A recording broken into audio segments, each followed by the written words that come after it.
महाराणा प्रताप का जन्म कुंभलगढ़ के किले में हुआ था। ये किला दुनिया की सबसे पुरानी पहाड़ियों की अरावली की एक पहाड़ी पर है। महाराणा का पालन पोषण भीलों की कूका जाति ने किया था। भील राणा से बहुत प्यार करते थे। वे ही राणा के आंख कान थे। जब अकबर की सेना ने कुंभलगढ़ को घेर लिया तो भीलों ने जमकर लड़ाई की और 3 महीने तक अकबर की सेना को रोके रखा। एक दुर्घटना के चलते किले के पानी का स्रोत गंदा हो गया, जिसके बाद कुछ दिन के लिए महाराणा को किला छोड़ना पड़ेगा और अकबर की सेना का वहां कब्जा हो गया। लेकिन अकबर की सेना ज्यादा दिन वहां टिक न सकी और फिर से कुंभलगढ़ पर महाराणा का अधिकार हो गया। महाराणा प्रताप का हाथी महाराणा प्रताप के घोड़े चेतक के बारे में तो सुना ही होगा, लेकिन उनका एक हाथी भी था। उसका नाम था रामप्रसाद। उस हाथी का उल्लेख अल बदायूनी ने, जो मुगलों की ओर से हल्दी घाटी के युद्ध में लड़ा था, उसने अपने एक ग्रंथ में किया है। वो लिखता है कि जब महाराणा प्रताप पर अकबर ने चढ़ाई की थी तब उसने 2 चीजों को ही बंदी बनाने की मांग की थी, एक तो खुद महाराणा और दूसरा उनका हाथी रामप्रसाद।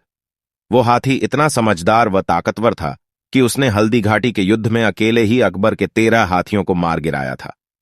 उस हाथी को पकड़ डालने के लिए अकबर की सेना ने 7 बड़े हाथियों का एक चक्रव्यूह बनाया और उन पर 14 महावतों को बिठाया, तब जाके उसे बंदी बना पाए। उस हाथी को अकबर के समक्ष पेश किया गया, जहां अकबर ने उसका नाम पीर प्रसाद रखा। रामप्रसाद को मुगलों ने गन्ने और पानी दिया, पर उस स्वामीभक्त हाथी ने 18 दिन तक मुगलों का न ही दाना खाया और न ही पानी पिया और वो शहीद हो गया। तब अकबर ने कहा था कि जिसके हाथी को मैं अपने सामने नहीं झुका पाया, उस महाराणा प्रताप को क्या झुका पाऊंगा। चेतक का पराक्रम। हल्दी घाटी के युद्ध में बिना किसी सैनिक के राणा अपने पराक्रमी चेतक पर सवार होकर पहाड़ की ओर चल पड़े।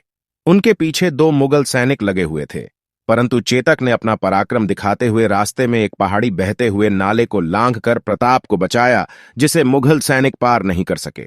चेतक द्वारा लगाई गई यह छलांग इतिहास में अमर हो गई। इस छलांग को विश्व इतिहास में नायाब माना जाता है।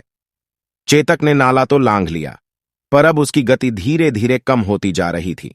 पीछे से मुगलों के घोड़ों की टापें भी सुनाई पड़ रही थीं। उसी समय प्रताप को अपनी मातृभाषा में आवाज सुनाई पड़ी। नीला घोड़ा पर सवार प्रताप ने पीछे पलटकर देखा। उन्हें एक ही अश्वारोही दिखाई पड़ा और वह था उनका सगा भाई शक्ति सिंह। प्रताप के साथ व्यक्तिगत मतभेद ने उसे देशद्रोही बनाकर अकबर का सेवक बना दिया था और युद्ध स्थल पर वह मुगल पक्ष की तरफ से लड़ता था। जब उसने नीले घोड़े को बिना किसी सेवक के पहाड़ की तरफ जाते हुए देखा तो वह भी चुपचाप उसके पीछे चल पड़ा, परंतु केवल दोनों मुगलों को यमलोक पहुंचाने के लिए। जीवन में पहली बार दोनों भाई प्रेम के साथ गले मिले थे। इस बीच चेतक इमली के एक पेड़ के पास गिर पड़ेगा। यहीं से शक्ति सिंह ने प्रताप को अपने घोड़े पर भेजा और वे खुद चेतक के पास रुके रहे। कहते हैं यही चेतक ने अपने प्राण त्याग दिया। चेतक लंगड़ा खोड़ा हो गया, इसीलिए पेड़ का नाम भी खोड़ी इमली हो गया। कहते हैं इमली के पेड़ का यह ठूंठ आज भी हल्दी घाटी में उपस्थित है। हल्दी घाटी का युद्ध मुगल बादशाह अकबर और महाराणा प्रताप के बीच 18 जून 1576 ई को लड़ा गया था। यह हल्दी घाटी में लड़ा गया, इसलिए इसे हल्दी घाटी का युद्ध कहते हैं। इतिहासकारों का मानना है कि यह कोई आम युद्ध नहीं था, बल्कि अकबर और महाराणा के बीच का युद्ध था। यह युद्ध महाभारत के युद्ध की तरह विनाशकारी था। 18 जून 1576 को हल्दी घाटी के मैदान में मुगलों की तरफ से आसफ खान और राजपूतों की तरफ से मान सिंह के नेतृत्व में दोनों सेना आमने सामने खड़ी हुई। इस युद्ध में महाराणा प्रताप के पास 20,000 सैनिक थे, जबकि मुगलों के पास 85,000 सैनिक। इसके बावजूद महाराणा प्रताप ने हार नहीं मानी और स्वतंत्रता के लिए संघर्ष करते रहे।